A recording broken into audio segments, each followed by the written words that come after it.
Hello friends. आज के इस वीडियो में हम लोग महाजनपद काल जो कि इंडस वैली सिविलाइजेशन और वैदिक सिविलाइजेशन के बाद आप लोगों को पढ़ना है, उसके कुछ इम्पोर्टेंट क्वेश्चंस डिस्कस करेंगे। इससे रिलेटेड क्वेश्चन आजकल सभी एग्जाम्स में आते हैं, चाहे वो एसएससी हो, यूपीएससी हो, एसएससी जीडी हो, आरआरबी जेई हो। इन सभी एग्जाम्स में इससे रिलेटेड क्वेश्चंस पूछे जाते हैं।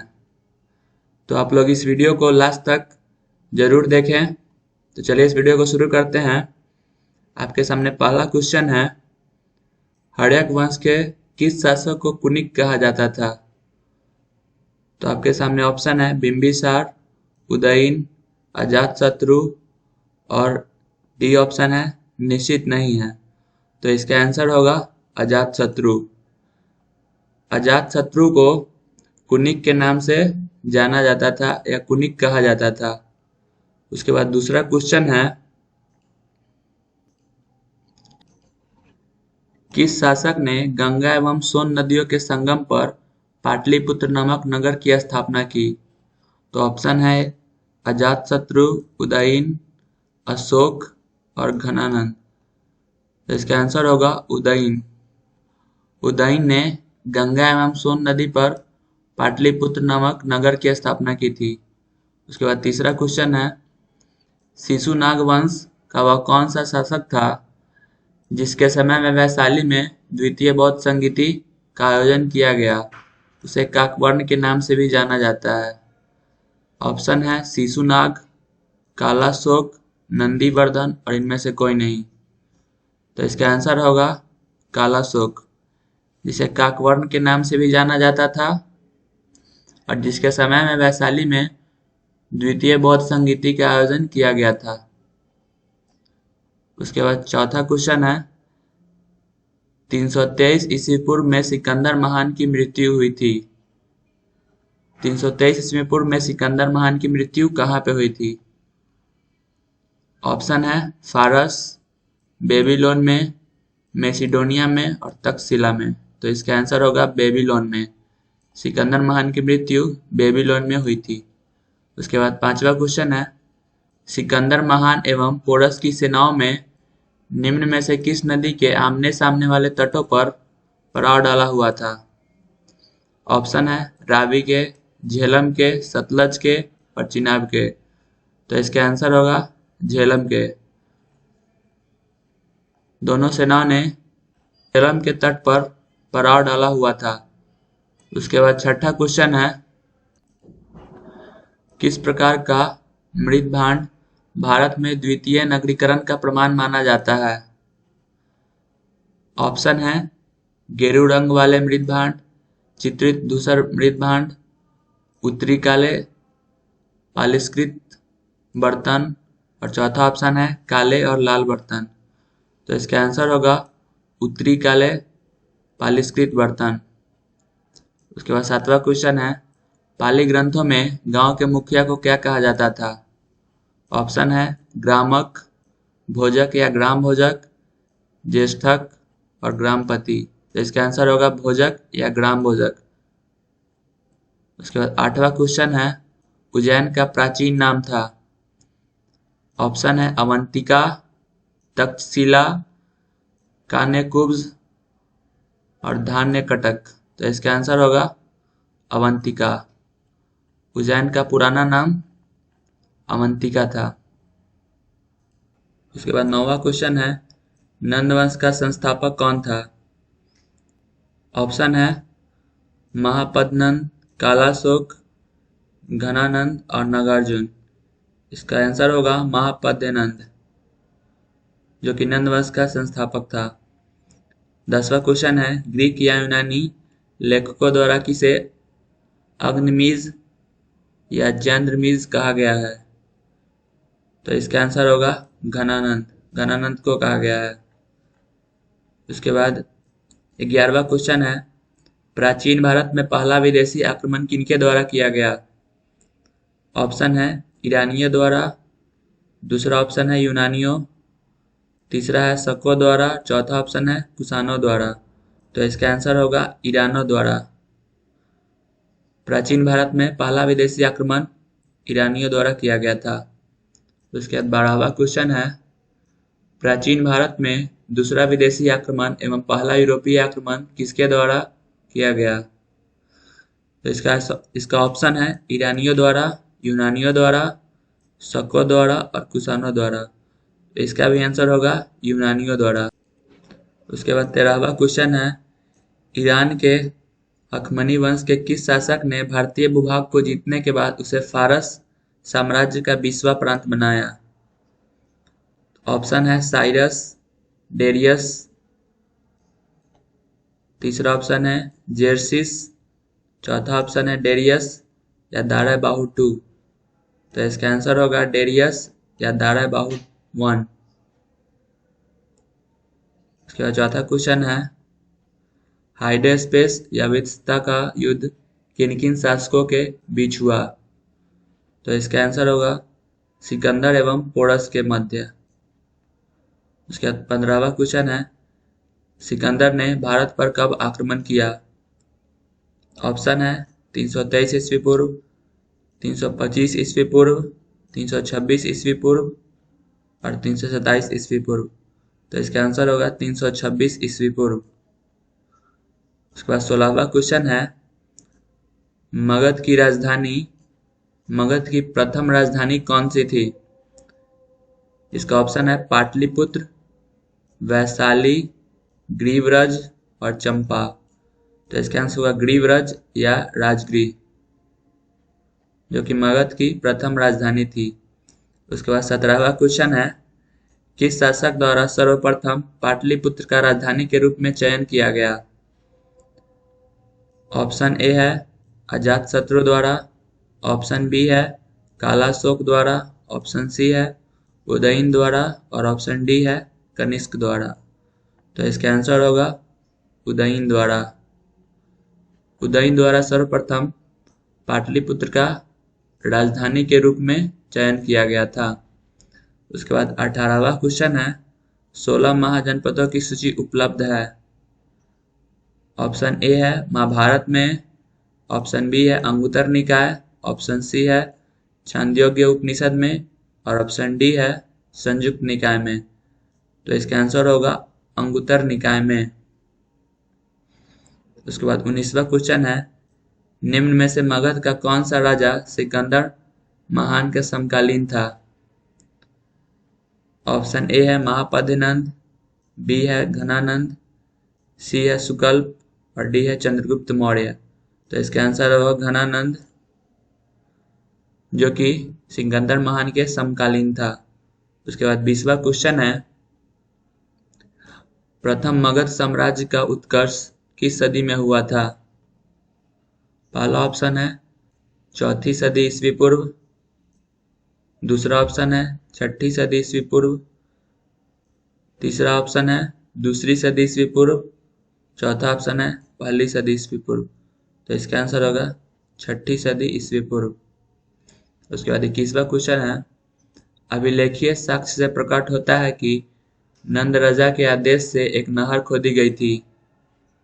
ऑप्शन ए है अंग में, बी है वांग में, सी है कलिंग में और ऑप्शन डी है मगध में। तो इसका आंसर होगा कलिंग में। कलिंग में नंद राजा के आदेश से एक नहर खोदी गई थी। उसके बाद 22वां क्वेश्चन है, पहला ईरानी शासक जिसने भारत के कुछ भाग को अपने अधीन किया था वह कौन था?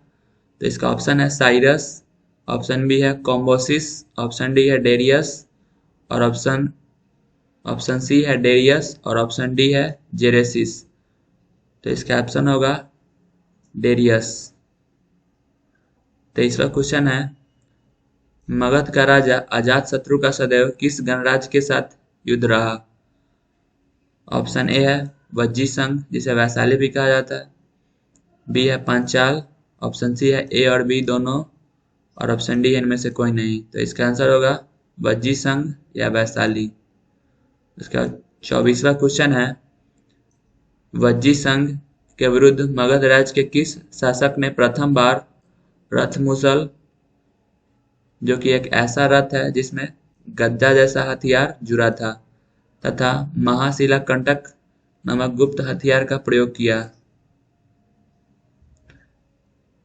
ऑप्शन ए है अजातशत्रु, ऑप्शन बी है चंद्रगुप्त मौर्य, ऑप्शन सी है काला अशोक और ऑप्शन डी है उदयन। तो इसका आंसर होगा अजातशत्रु, जो कि ऑप्शन ए है। ऑप्शन ए अजातशत्रु इसका सही आंसर है। उसके बाद 25वां क्वेश्चन है, नंद वंश का अंतिम सम्राट कौन था? पहला ऑप्शन है महापद नंद, दूसरा ऑप्शन है घनानंद, तीसरा ऑप्शन है काला अशोक और चौथा ऑप्शन है इनमें से कोई नहीं। इसका आंसर होगा घनानंद, क्योंकि नंद वंश का अंतिम सम्राट था। उसके बाद 26वां क्वेश्चन है, भारत में सिक्कों या मुद्रा का प्रचलन कब हुआ? पहला ऑप्शन है अशोक के शासनकाल में, दूसरा ऑप्शन है कनिष्क के शासनकाल में, तीसरा ऑप्शन है 600 ईस्वी पूर्व और चौथा ऑप्शन है 300 ईस्वी पूर्व। तो इसका आंसर होगा 600 ईस्वी पूर्व में भारत में सिक्कों का प्रचलन हुआ था। उसके बाद 27वां क्वेश्चन है, 6ठी सदी ईसा पूर्व के दौरान बड़े राज्यों के उदय का मुख्य कारण क्या था?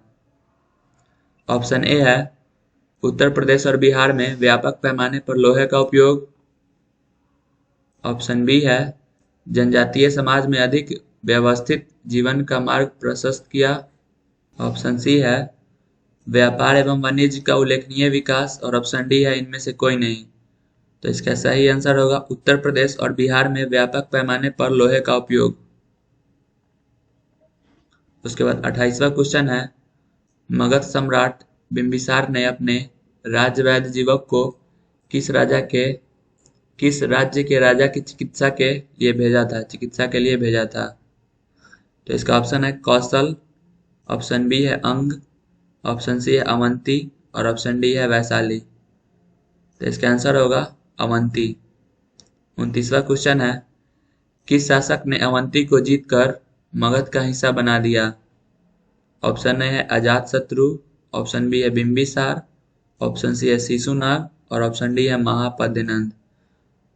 तो इसका आंसर होगा शिशुनाग, जिसने अवंती को जीतकर मगध का हिस्सा बना दिया था। उसके बाद 30वां क्वेश्चन है, किस मगध सम्राट ने अंग का विलय अपने राज्य में कर लिया? तो पहला ऑप्शन है बिंबिसार, दूसरा ऑप्शन है अजातशत्रु, तीसरा ऑप्शन है उदयन और चौथा ऑप्शन है शिशुनाग। तो इसका आंसर होगा बिंबिसार। उसके बाद 31वां क्वेश्चन है, शिशुनाग ने किस राज्य का विलय मगध राज्य में नहीं किया, मगध साम्राज्य में नहीं किया? पहला ऑप्शन है अवंती, दूसरा ऑप्शन है वत्स, तीसरा ऑप्शन है ए और बी दोनों और चौथा ऑप्शन है काशी। तो इसका आंसर होगा काशी, जिसको शिशुनाग ने अपने मगध साम्राज्य में विलय नहीं किया था। इसके बाद 32वां क्वेश्चन है, काशी और लिच्छवी का विलय मगध साम्राज्य में किसने किया? पहला ऑप्शन है बिंबिसार, दूसरा ऑप्शन है अजातशत्रु, तीसरा ऑप्शन है उदयन और चौथा ऑप्शन है शिशुनाग। तो इसका आंसर होगा अजातशत्रु, जिसने काशी और लिच्छवी का विलय मगध साम्राज्य में किया था। उसके बाद 33वां क्वेश्चन है, मगध साम्राज्य के बारे में क्या सही नहीं है? पहला ऑप्शन है पुराण एवं महाकाव्यों के अनुसार इसकी स्थापना बृहदत्त ने की, ऑप्शन बी है महापद्यनंद ने इसे सर्वाधिक विस्तार प्रदान किया, ऑप्शन डी है गिरिव्रज, राजगिरी, पाटलिपुत्र एवं वैशाली क्रम से इसकी 4 राजधानियां बनी और ऑप्शन डी है इनमें से कोई नहीं। तो इसका आंसर होगा इनमें से कोई नहीं। उसके बाद 34वां क्वेश्चन है, सिकंदर के आक्रमण के समय उत्तर भारत में निम्नलिखित राजवंशों में किस एक का शासन था? ऑप्शन ए है नंद, ऑप्शन बी है मौर्य, ऑप्शन सी है सुंग और ऑप्शन डी है कौम। तो इसका आंसर होगा नंद। उसके बाद 35वां क्वेश्चन है, निम्न में से कौन सा एक ईसा पूर्व 6ठी सदी में प्रारंभ में भारत का सर्वाधिक शक्तिशाली नगर राज्य था? ऑप्शन है गांधार, कंबोज, काशी और मगध तो इसका आंसर होगा मगध। उसके बाद 36वां क्वेश्चन है, निम्न में से कौन सा एक सिकंदर के आक्रमण का प्रभाव नहीं था? तो इसका आंसर होगा उसने भारत को यूनान की रियासत बनाया। उसके बाद 37वां क्वेश्चन है, निम्न में से किस राज्य में गणतंत्रात्मक शासन व्यवस्था नहीं थी? पहला ऑप्शन है कपिलवस्तु के शाक्य, दूसरा ऑप्शन है कुशीनगर के मल्ल, तीसरा ऑप्शन है वैशाली के लिच्छवी और चौथा ऑप्शन है मगध। तो इसका सही आंसर होगा मगध। उसके बाद 38वां क्वेश्चन है, निम्न में से किसे सैनिया यानी कि नियमित और सतही सेना रखने वाला कहा जाता था? पहला ऑप्शन है बिंबिसार, दूसरा ऑप्शन है अजातशत्रु, तीसरा ऑप्शन है उदयन और चौथा ऑप्शन है शिशुनाग। तो इसका सही आंसर होगा बिंबिसार। उसके बाद 39वां क्वेश्चन है, निम्न में से किसे उग्रसेन कहा जाता था? पहला ऑप्शन है महापद्मनंद, दूसरा ऑप्शन है घनानंद, तीसरा ऑप्शन है शिशुनाग और चौथा ऑप्शन है बिंबिसार। तो इसका सही आंसर होगा महापद्मनंद। उसके बाद 40वां क्वेश्चन है, डेरियस वन ने 516 बीसी में सिंधु के तटवर्ती भूभाग को जीतकर उसे ईरान का 20वां प्रांत बनाया। उसे कितना राजस्व प्राप्त होता था? पहला ऑप्शन है 350 टैलेंट, दूसरा ऑप्शन है 360 टैलेंट, तीसरा ऑप्शन है 370 टैलेंट और चौथा ऑप्शन है 380 टैलेंट। तो इसका सही आंसर होगा 360 टैलेंट। उसके बाद 41वां क्वेश्चन है, निम्न में से कौन सिकंदर के साथ भारत आने वाला इतिहासकार नहीं था? पहला ऑप्शन है नियाकर्स, दूसरा ऑप्शन है एनासीक्रिटिस, तीसरा ऑप्शन है एरिस्टोबुलस और चौथा ऑप्शन है हेरोडोटस। तो इसका आंसर होगा हेरोडोटस। उसके बाद 42वां क्वेश्चन है, महाजनपद काल में श्रेणियों के संचालक को कहा जाता था? पहला ऑप्शन है श्रेष्ठीन, दूसरा ऑप्शन है सेठ, तीसरा ऑप्शन है जेठक और चौथा ऑप्शन है ग्राम भोजक। तो इसका आंसर होगा श्रेष्ठीन। उसके बाद 43वां क्वेश्चन है, गृहोपति का अर्थ है? पहला ऑप्शन है धनी किसान, दूसरा ऑप्शन है व्यापारी, तीसरा ऑप्शन है धनी व्यक्ति और चौथा ऑप्शन है इनमें से कोई नहीं। तो इसका आंसर होगा धनी किसान। गृहोपति का अर्थ है धनी किसान। उसके बाद 44वां क्वेश्चन है, मगध के किस प्रारंभिक शासक ने राज्यारोहण के लिए अपने पिता की हत्या की एवं इसी कारणवश अपने पुत्र द्वारा मारा गया? ऑप्शन ए है बिंबिसार, ऑप्शन बी है अजातशत्रु, ऑप्शन सी है उदयन और ऑप्शन डी है नागदशक। तो इसका आंसर होगा अजातशत्रु। उसके बाद 45वां क्वेश्चन है, विश्व का पहला गणतंत्र वैशाली में किसके द्वारा स्थापित किया गया? विश्व का पहला गणतंत्र वैशाली में किसके द्वारा स्थापित किया गया? तो ऑप्शन ए है मौर्य, ऑप्शन बी है नंद, ऑप्शन डी है गुप्त, ऑप्शन सी है गुप्त और ऑप्शन डी है लिच्छवी। तो इसका आंसर होगा लिच्छवी। उसके बाद 46वां क्वेश्चन है, निम्न में से कौन एक बौद्ध ग्रंथ 16 महाजनपदों का उल्लेख करता है? पहला ऑप्शन है अंगुत्तर निकाय, दूसरा ऑप्शन है मध्यम निकाय, तीसरा ऑप्शन है खुद्दक निकाय और चौथा ऑप्शन है दिग् निकाय। तो इसका आंसर होगा अंगुत्तर निकाय। उसके बाद 43वां क्वेश्चन है, सिकंदर के आक्रमण के समय उत्तर भारत में निम्नलिखित राजवंशों में किस एक का शासन था? पहला ऑप्शन है नंद, दूसरा ऑप्शन है मौर्य, तीसरा ऑप्शन है शुंग और चौथा ऑप्शन है कौ। तो इसका आंसर होगा नंद। उसके बाद 48वां क्वेश्चन है, निम्न में से कौन सा एक ईसा पूर्व 6वीं सदी में भारत में सर्वाधिक शक्तिशाली नगर राज्य था? तो इसका आंसर होगा मगध। उसके बाद 49वां क्वेश्चन है, निम्न में से कौन सा एक सिकंदर के आक्रमण का प्रभाव नहीं था? इसका पहला ऑप्शन है इस आक्रमण ने भारत और यूनान के बीच प्रत्यक्ष संपर्क स्थापित कराया, दूसरा ऑप्शन है इस आक्रमण ने पश्चिमोत्तर भारत में यूनानियों की स्थापना का मार्ग प्रशस्त किया। तीसरा ऑप्शन है सिकंदर अनेक उपनिवेशों की स्थापना के लिए उत्तरदायी था। और चौथा ऑप्शन है डी, उसने भारत को यूनान की रियासत बनाया। तो इसका आंसर होगा उसने भारत को यूनान की रियासत बनाया, आंसर डी। उसके बाद 50वां और लास्ट क्वेश्चन है 6ठी शताब्दी ईस्वी पूर्व का मत्स्य महाजनपद स्थित था। तो पहला ऑप्शन है पश्चिमी उत्तर प्रदेश में, दूसरा ऑप्शन है राजस्थान में, तीसरा ऑप्शन है बुंदेलखंड में और चौथा ऑप्शन है रुहेलखंड में। तो इसका आंसर होगा राजस्थान में। तो फ्रेंड्स, आज हम लोगों ने महाजनपद काल के कुछ इम्पोर्टेंट क्वेश्चंस को डिस्कस किया है। तो अगर आप लोगों को वीडियो अच्छा लगे तो वीडियो को लाइक करें और चैनल को सब्सक्राइब करें। Thank you for watching my video.